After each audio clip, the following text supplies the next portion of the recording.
State of Mind. I'm Jamie Austin for another episode, and today's guest is Alvin Uy, and we are going to be talking today about ADUs. Does it sound exciting? Well, actually, it is becoming a very exciting topic. So, Alvin, welcome to the show. So tell us a little bit about yourself. So I know you didn't just wake up one day and say, I'm going to start building ADUs. So you have a little bit of background in investing, but you have an interesting history that didn't just wake up and start doing investing in ADUs. So tell us a little bit about yourself, and most importantly, welcome. Thank you. Glad to be here. I'm actually very excited about this. Yay! So a little bit about me. I'm Alvin Uy. I'm a SoCal local investor. I love it. Wanted to be an investor for a long time. When I first read Rich Dad, Poor Dad. Good book. Took that purple pill and I'm like, you know what? I'm all in. I love it. Yeah. So, going back a little bit, my background is I'm a first generation immigrant. Mm-hmm. Okay. My parents came here when I was 12. They brought all of us. I'm like one of 5 siblings. Wow. Okay. Parents, grandparents? No, my parents, just my parents. Parents and 5 siblings. So they left their family in the Philippines to come from a very wealthy background, but Okay. my dad wanted to do his own thing. Okay. Decided to come here. That was a very brave move because he left comfort and security there. Yeah, not just that. So what happened was he actually disobeyed his parents by coming here. And so therefore, they've actually gotten kind of, I guess you can say, alienated from the family. Uh-huh. Yep. And they cut off and all that stuff. So when they got here, they pretty much spent all their money. Wow. Not realizing that, you come here, whole new world. Yeah. You have no, credit history. Yep. You have no job history. Did they speak the language? They spoke a little bit, but my dad was very introverted, so he couldn't get out of that a little bit. So he had some fears and limiting beliefs on his own. So he just kind of, things just happened where they just lost all their savings coming here. Wow. And so, we ended up living in a 1-bedroom apartment, all 5 of us, in like roughest areas of LA. Whoa. And it's still quite rough. Yeah. That had to be a shock to your system. at 12. Yeah, quite a shock. Like, sharing a 1-bedroom apartment with my siblings. I was 12. My youngest sibling was 1.5. Whoa. Yeah. That's a full And, range. because my parents just didn't know. I mean, they were of wealth. So we had like 18 maids Yeah. in the Philippines. Oh my They come here, they had nothing. Nothing. And no one. And they didn't know how to cook.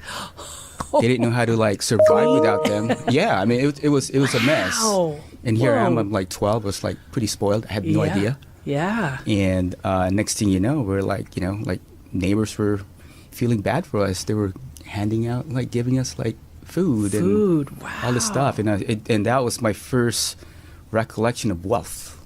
And I didn't really understand until then that, that's forever. My life's going to be changed. Wow. Yeah, so, they were completely disowned. So they had no,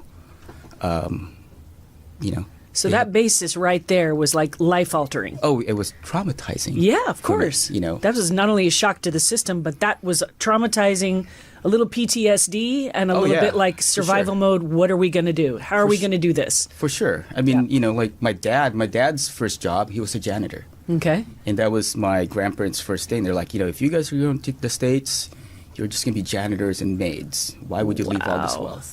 And extremely well educated, I'm guessing, in the Philippines. My dad was he was a mechanical engineer.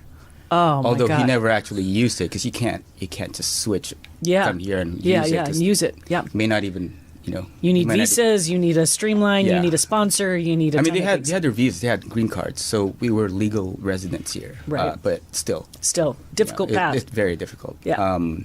So fast forward a few years later, I finally, like, my parents saved enough money to buy the first home. Okay. And, Good on them. And that's when my parents kind of reconciled with their parents. Okay. And that's when I realized, oh wow, this is something that I should look into, because all of a sudden I see the pride in my parents. Homeownership. Huge. And just proof of the fact that they got here and they made it. They were successful because of that. That's amazing. And so, ever since then, I decided, okay, that's what I need to do. 'Cause That's a life lesson that is because huge. I realized it, and I'm like, my dad left everything. He's trying to start his own legacy. And so this is where I need to be. I need to extend that. It felt like it was my responsibility to do that. And so that's how I got into real estate investing, at least the idea of it. Yeah. And, at the time, I didn't know how to do that. And I come to find out, to buy property here, you got to, at least at that time, I thought you need to save 20% down. Little did you know there's creative ways to get around that one. Exactly. So, so I, that's about the time I read Rich Dad Poor Dad. I had a W-2 job. I started from scratch. I was a college dropout. Okay. So I needed to figure out how to kind of survive, and got my first job being a designer at some design agency here in Los Angeles, and got my start from there. And then from there, I decided, you know what, I got to make more money. Yeah. And then from there, I started my own design agency. After getting mentorship from another company where I got that job because, I figured I need to learn that business from someone that I could see myself being. To emulate? I mean, his name is Norm Ung. Okay. He was probably one of the top 5 agencies in Los Angeles at the time. Okay. And he was Asian. So I'm like, oh, okay, there's someone I could model. Yeah. And, I think I was there for about 7 years. Yeah. And I rose to this, basically being a director of that company.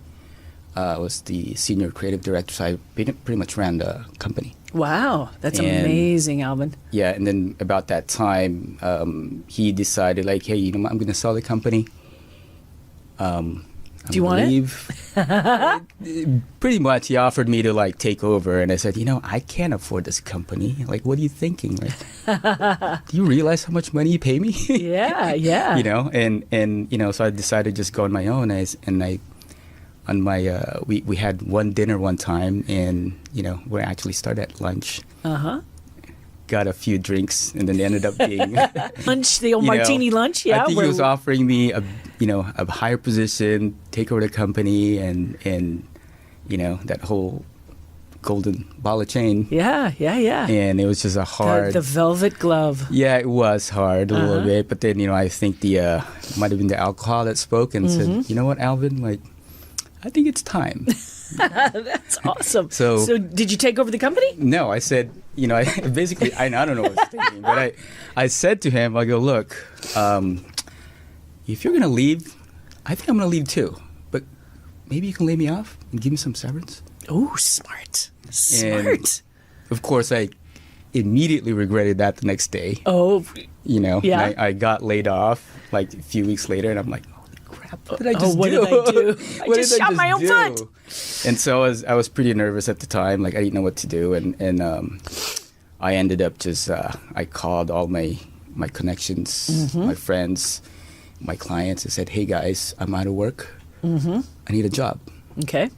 And I think they might have misinterpreted that. I was actually looking for another job. But they started sending me projects. Next thing you know, I got all these projects. Oh, wow. And so, okay, I guess So now you're independent. Yeah, now I'm starting my own agency. So I started my own agency. That's amazing. That's about the time where real estate crashed. 2008? And, yeah, 2008. But I actually started investing around 2003. Okay, all right. So while I was building that agency. So you were starting the baby investing at the same time, parallel? Oh, yeah. Yeah. I read Rich Dad Poor Dad in 2003. Me and my girlfriend, who's my wife now. Oh. We got into looking at properties and bought our first house. And if you haven't read Rich Dad Poor Dad, that is a fantastic book to read.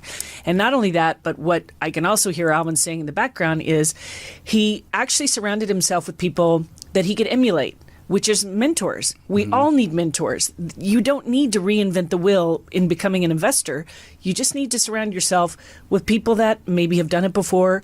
I love to say start being in a room with people that are smarter than you are. Because you're always going to learn Absolutely. something. You're always going to be in a better place than you were. And, they say, like, surround yourself with the 5 people who you hang out with are... You are the average, the 5 people you hang out with. That's exactly right. I didn't know that then, but, I think Well, we're young. We learn that Yeah. later. But if you can think about that in terms of, like, taking that into an investing career with real estate, it's not like people wake up usually in their early 20s. Some people do.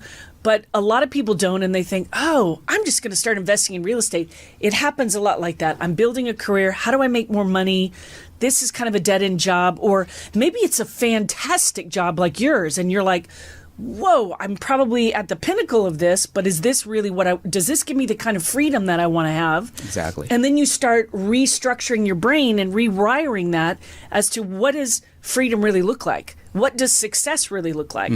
Because success doesn't always look like a CEO position. A lot of times it looks like owning a lot of properties to where then your days are free and you get to go do other jobs that don't pay a lot but are so soul satisfying, right? Exactly. I mean, look, I was watching all these, mentors that I had within that company. And there's a few of them who initially I aspired to, because I'm like, wow, very successful designers have had their own. Then it occurred to me one time, like, well, if they had their own agencies, why are they now working for this company? And it dawned on me, like, wow, you know what? This is not the exit I want. I don't want to be building a company just to end up working for another company once that company fails. Exactly. So I decided then, you know what? My exit strategy, I got to get back into real estate. And so that's when I started.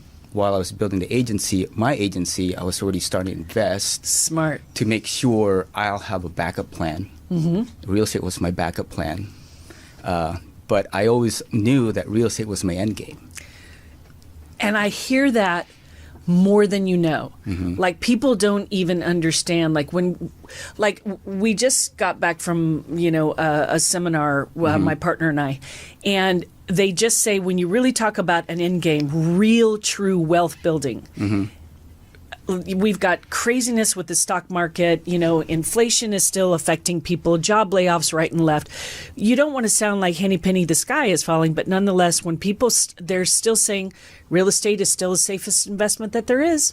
Yep. It's a long-term game, but if you want to play the long term and you want to feel like you're really building generational wealth, it's real estate. Legacy, all that stuff. Real estate.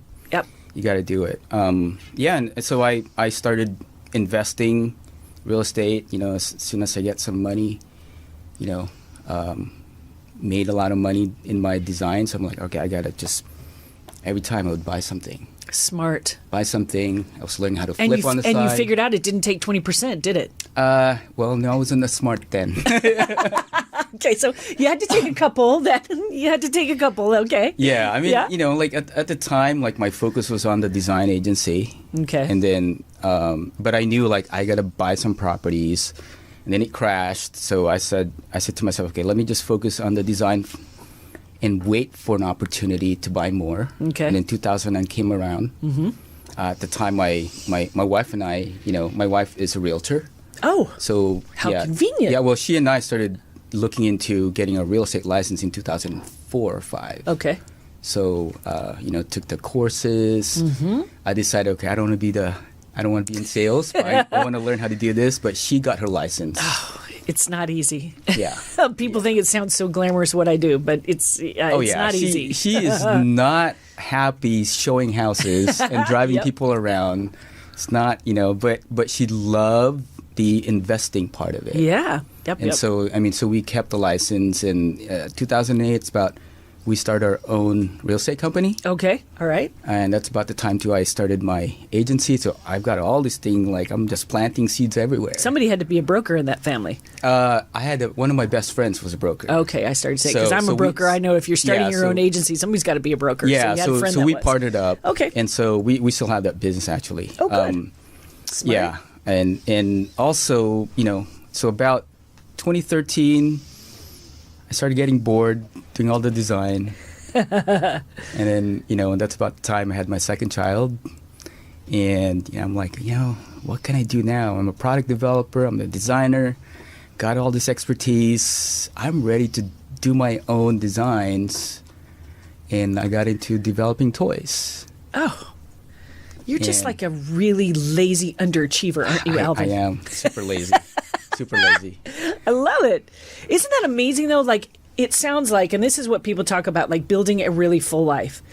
I think real estate is one of those things that gives you the ability to do things that are outside the box, that allows you to fulfill your life, because I'm sure probably the need to build toys wouldn't have come about had you not had 2 kids. Absolutely not. Right? I mean, yeah. There had to be something where you're like, I'm a creative guy. I have a design background. I have a really good track record of this. What if I do this? And? Yeah, exactly that. So then that invention, that toy, ended up on Shark Tank. So we're... And tell everybody a little bit about this groovy little toy idea that you had that ended up on Shark Tank, which was very cool. The product's called Soap Socks, SOAPSOX. Little plug there, and if you hadn't checked it out, they're really cool. Yeah, so we were invited to go on Shark Tank. A scout found us on a trade show and said, you guys have a really cool product. Yeah. Why don't you guys pitch? Yeah.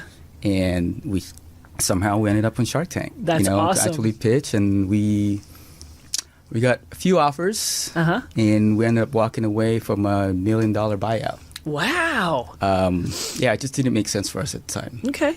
So that business is still around. It's doing well. I am now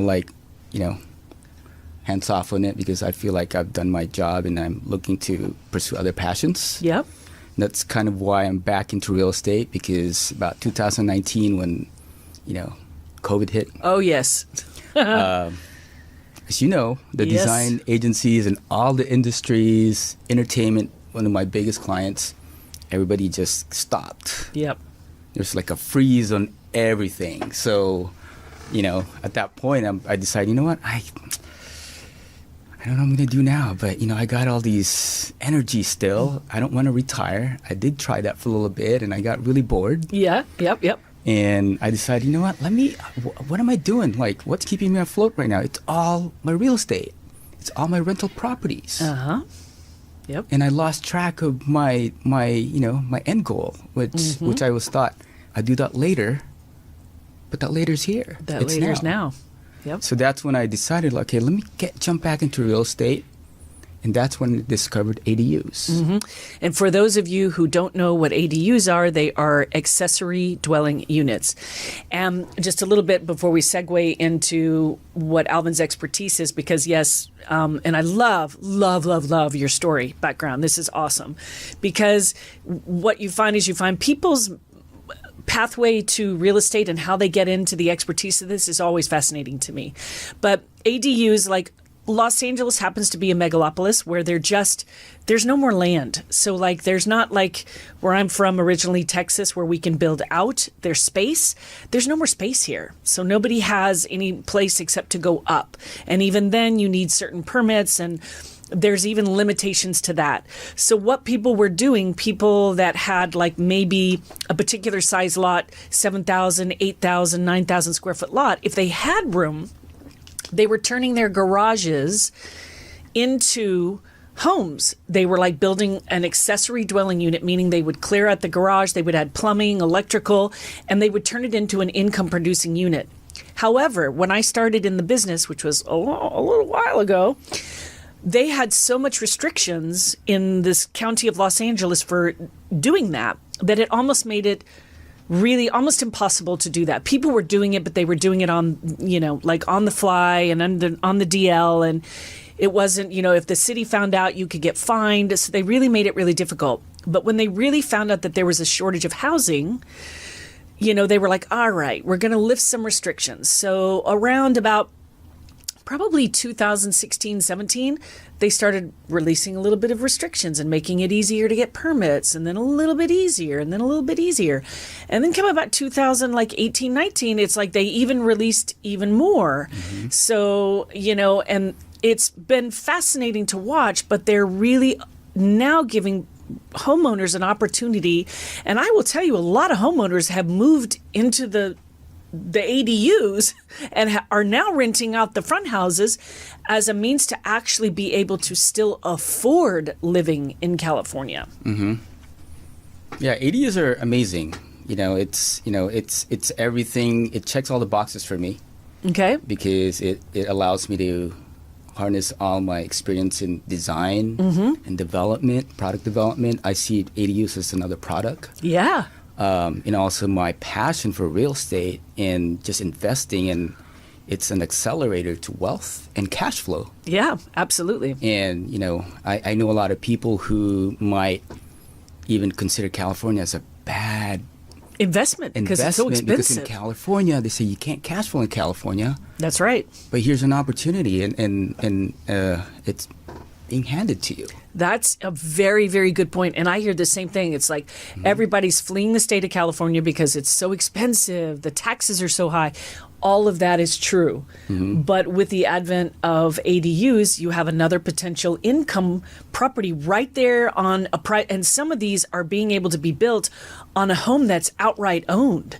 Right. So if you can find one of those, right, that has, the potential for building that, not only could you get a property where the taxes might be, or it's really beneficial for a homeowner that's been there forever.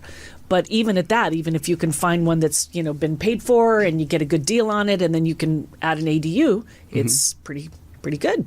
Yeah, the thing is because you can do this on zonings that are R1, which is basically majority of what's out there right now. So R1 zoning just, is like basically single family only. So most of the time they were putting a cap on if it's zoned R1, and that means the only thing it can be on that lot is a single family home.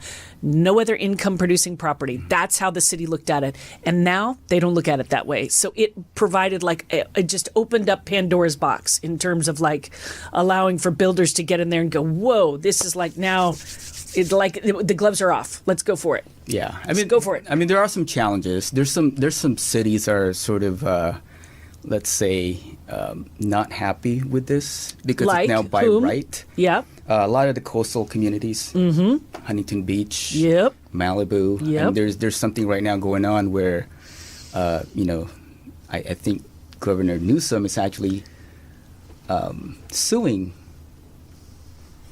Huntington Beach. Oh, yeah. For trying to squelch it? Yeah. Basically. So they're, it's all right. We can get down and dirty here. It's fine. Yeah. So I guess the point is that it's you have the right to be able to do ADUs in California. And so I would take advantage of it. Yeah. And I do understand because I do specialize in the beach city communities from Malibu to Dana Point. So I get it. Right. They are very particular and they don't want, because I get it. What ends up happening is that if you open it up and everybody starts having an ADU, then your neighborhood, which looks and feels a certain way, can certainly change quickly. Of course. So you do get that. And quite honestly, I look at this from different perspectives. For me, being an investor, I would probably not invest in beach cities for ADUs for a few reasons. Number one is there's not enough comps to support them. Right. Yep. So I would agree. So you'll be pushing that barrier a little bit, and it's going to be much more difficult to get the appraisal value you might want. Yep. And that's if you are trying to refinance. And even an uphill battle community-wise. Oh, yeah. To be accepted and to not, yeah. They can effectively delay permitting process. You have a city inspector that's not happy about it, and they're in the pocket of the so-and-so, and they're like, yeah, we might get to your permit 6 months from now, whereas everybody else is like, no, we'll push it through in a month. Yeah. Yeah, so there's ways of making things really difficult. Yeah, and so there's some pitfalls there a little bit, but not so bad, I would say. It really depends on your purpose for the ADU. I think ADUs are great. They will always give you some value. You just have to be careful about how far to extend that, because sometimes the cost. Yep, that was one of my questions, because it seems like to me, one of the pitfalls that I find most people when they're like, yay, I can build an ADU, they're like, yeah, and then they get into it. But most people who are kind of novice builders, they don't really go with the end cost in mind. They just start kind of doing it, and then they realize, holy moly, I'm way over budget, and they don't get their, they don't really plan it out all the way, am I right? Yeah, I mean, you have to factor in the cost. You got to make sure you have the right architects. You got to make sure you have the right architects that would build for your budget. You have to make sure you have the right builders, the contractors that can actually produce it. That have done ADUs too. Yeah, that have done ADUs, because there are specialists. That's right. And you just got to know your zoning as well. And if you were planning on renting it out, you have to make sure you don't overestimate your what you rental. could get for it. Absolutely. And you can't underestimate your budget either, because there's always something that goes wrong with any kind of build. Yep. It could, permitting could go round and round sometimes. That's right. And sometimes city inspectors will require a change. Yep. And you have to resubmit a supplemental plan. And, it just, you have to plan. You have to plan for the. You have to plan for the unknown a little bit, and that is part of the budget. Is the unknown. And, but if you get all that situated, by all means, do the ADUs. Yeah. If you can, if it makes sense. Yeah. And I agree. Like, one of the things that I've heard nightmares are like people not really going with a contractor that has built ADUs. That's huge, because I don't know, my experience over the years, like, people have been all gung-ho about a contractor, and we've all heard the nightmare where they get the contractor going on the job, and then suddenly, 4 weeks in, you can't find them, they're not showing up on the job, and time is money is time, and suddenly you're over budget, you're not getting stuff done. God forbid, you're stuck, and then you're like going, well, I was going to be having this rented by August, and now we're into October, and, Yeah. And there's also, I would also look for ADU builders that have reviews. Look for them that have reviews. Somebody like yourself. I mean, right now we don't do it for clients. Yeah. Okay. But just for yourself privately. Yeah, we're trying to build our own portfolio, and eventually I'm probably gonna start building a fund. Yeah. But I mean, we have our own construction team, but we're that's scaling key. up. That is key. It's key for time control and also budget. Budget control. Yeah. Budget control. Plus, plus I like being involved. How long did it take you to get your team in place to where you could kind of say, this project's going to take about 2 months, 3 months, or whatever? How long would you say it took you to get that in place? Well, I mean, I've been flipping houses since forever. Okay. So I did have some teams in place. So I've had vendors all along. Okay. And so about 2019 is when I'm like, I'm going to pivot to really focus on this stuff. Okay. And I had basically almost everything I needed at that point. So, and then that was through years of putting that together. Oh yeah, so years of putting it together. But I mean, you can find people. It's just there's maybe a little bit harder these days, just because of so much building happening all over the place. If somebody were going to decide, like, hey, do I have a potential for an ADU? What would you say to like a novice person who might be thinking, do I have an ADU potential in my home? What would you say would be the first things they would look at? First thing is to check with your local municipalities to make sure you're not going to run into issues with, time and permits. Okay. And then I would... Would that be like the Los Angeles Department of Building and Safety? Planning. Planning? Yeah. Yeah, planning. That's part of that. The LA Department, LABDLS,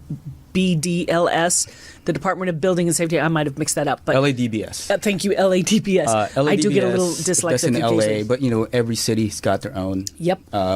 So like Beverly Hills is different from Santa Monica, is different from Los Feliz, is different from Silver Lake. So yes, you want to check there. And sometimes you can just check the zoning. Zemus, I think, is still a site that you can look at zoning for that. Zemus applies to LA County, Los Angeles. It may not necessarily apply to other... Like Orange County or something, you might have to go to a different one. But I would always check with the local municipalities first, and then get an architect that knows what they're doing. And there are now, you could look up architects that specially build ADUs. Yeah, I mean, it's getting a lot of popularity. So more and more architects are more adept with ADUs. Yep. But there are a few that specialize in it, and that's all they ever do. Yep. And those are the ones you want. Those are the ones you want. Those are the ones you want. So yeah, I think other than that, like, you know, I think ADUs just make sense. Yeah, and also you have to kind of keep in mind, what is your ADU purpose for? Like, are you going to put your in-laws in there? Are you going to get college students in there? Or are you going to live in there? That would change your budget considerably. Wear and tear, like what kind of materials are you going to use? Do you want it really nice? Do you want a family member in there? Are you going to need it to be adaptable for wheelchair accessibility? What are your real needs for it? And then you got to think that with the end in mind, and then back it up, and then figure it out. Yeah, I would also add that, you know, it's probably the most cost-effective way to get another property or another structure to live in outside of buying a new property. Oh, okay. Because, you know, the cost to build a second unit in your existing lot, it would be a lot cheaper than you buying a new house. Okay. So in that case, like, I think it totally makes sense, especially if you have family members that you want house. You know, that's why they're sometimes called granny flats. Yeah, exactly. You know, or if you are also wanting to invest, build more cash flow, passive income. Like you mentioned earlier, you can build ADUs, move into that, rent out the front house. It's cash flow. Cash flow, and a heck of a lot more opportunity to get a better cash flow that way. Yeah. What would be the stipulation? Because I know that sometimes I look at houses and I hear my clients say all the time, oh, that's, yeah, we could turn that into an ADU. And then I look up and I'm like, oh, there's a really huge telephone pole there with lots of wires. And so you've got restrictions sometimes on a height build that you can not go up. So yeah, what do that would be, you'd have to get an architect to figure out, your setbacks. And I've actually even had some people pay the city to move the wires. So I haven't done that, but it's not an impossibility. It's a costly thing, but I've seen people pay the city to come out and say, "Could you move those wires to that pole?" And so that they could build up. Yep. So there are ways you could work with the city, but it can be pretty expensive. It could. Like I said, it all depends on what your exit strategy is, or at least your long-term plan with these ADUs. I mean, I think right now, like, there's a big shift to building ADUs more so than other things right now. And they're, I don't know if it's the housing crisis or the ability to build ADUs that's making that movement. But I would say probably both. Yeah, a little bit. Yeah, a little bit of both. It's really hard to track that, but I think there's definitely some advantages to. Do you think the attitude is like, I don't know where I'd go to buy something more expensive, so I might as well stay here and work with what I've got, and if there's any way that I can, like, make improvements on my current home. And build an ADU or potentially add some income-producing property here on my existing lot, why would I not do that? Yeah, I think that's always that's what I would think first. Yeah, because your tax basis is going to stay the same as whenever you bought it, so that right there is lower. Unless you're taking advantage of Prop 19, which if you're 55 and older, you can transfer your tax basis now 3 times in the state of California anywhere, which has been a rule that's changed and significantly altered people's lives. That's another story. But, if not, then yes, you would want to stay where your tax basis has kind of remained the same. But yeah, I mean, the tax basis may change because once you're getting a permit, it's going to be reassessed. It's going to be reassessed. Yes, absolutely. But it's still a lot less than if you were to buy a brand new house. Yep. And, I think it's, I would think now, especially in LA where everything's so expensive, I would highly recommend looking into ADUs first. Okay. Unless, of course, you just want to move to a different neighborhood, then that's a whole different story. Right, that's a whole different story. Yeah. And what would you say would be, so when you're using your investor eye, what are you looking for?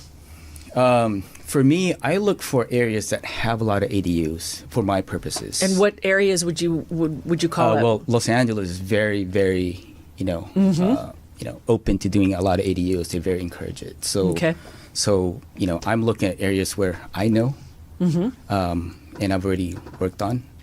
I'm looking in like Northeast Los Angeles, maybe Burbank now, because I have a few projects out here. Okay. And, where there's a lot of comps, basically. Okay. Which helps bring it in for a bank so that it's easier for you to put a package together that makes sense. That Right, you can budget. right. And there's so many different types of ADUs too. You mentioned garage conversions, which is assume that's the only way to do ADUs when it's not. Tell me more. Yeah, so there's also something called junior ADUs, which is effectively you can carve up to 500 square feet of your existing home. Okay. Oh. And make that a third unit if you want to. Okay. Or if you have a basement that's underutilized, that's maybe considered uninhabitable. You can make that what's called junior ADUs. Or you can do a completely separate new construction. Okay. Attached to the house? It doesn't have to be attached. Okay. It could be detached. It could be attached. It could be detached. Okay. Attached or detached? Yeah. So does it have to be a certain amount of square footage? Maximum 1,200 square feet. Okay. Does it have to be?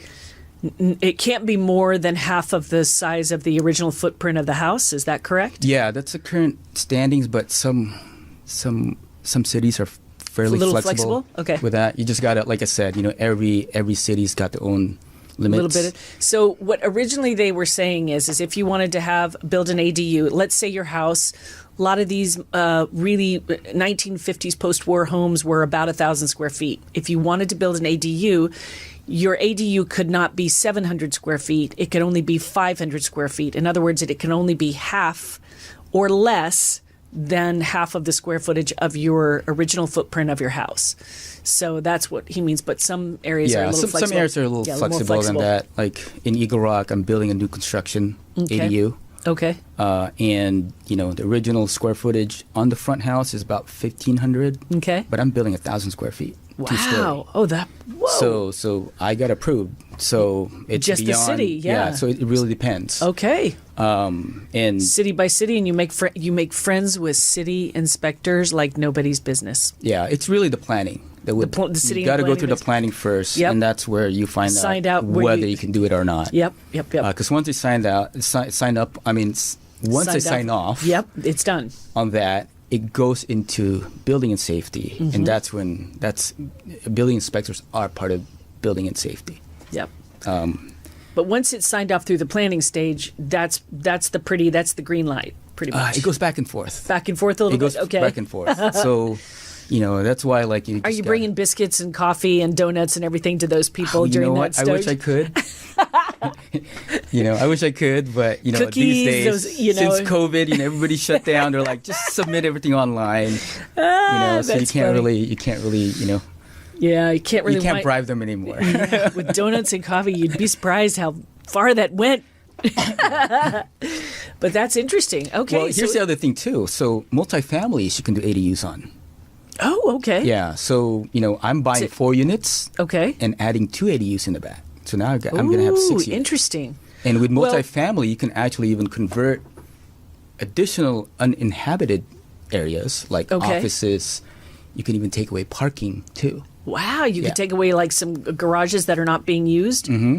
Okay. Garages, if you have something called soft stores, I don't know if you guys have seen apartments where they have parking on the first floor. Yeah.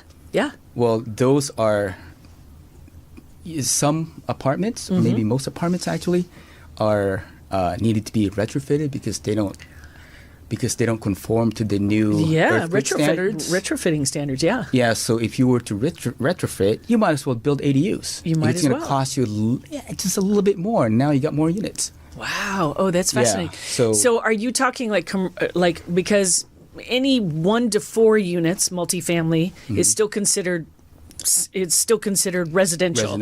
Yeah, 5 and above is considered commercial. So are we talking 1 to 4 multifamily, and then you can build an ADU? You can go above. You can go above, no problem. You but can go it's beyond it's the that, 1 to 4, no problem. Yeah. You can still do ADUs on. Yeah. Wow, interesting. Yeah. So are you taking over? Well, I guess it doesn't matter. You could build a structure independently of it. You could take over parking structure if they're not using any underutilized space.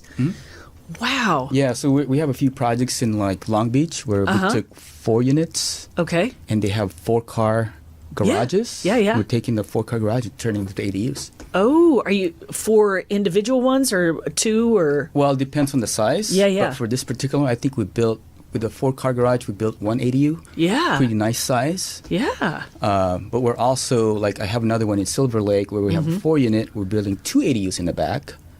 Attached or detached? Detached. Yeah. Wow. Yeah.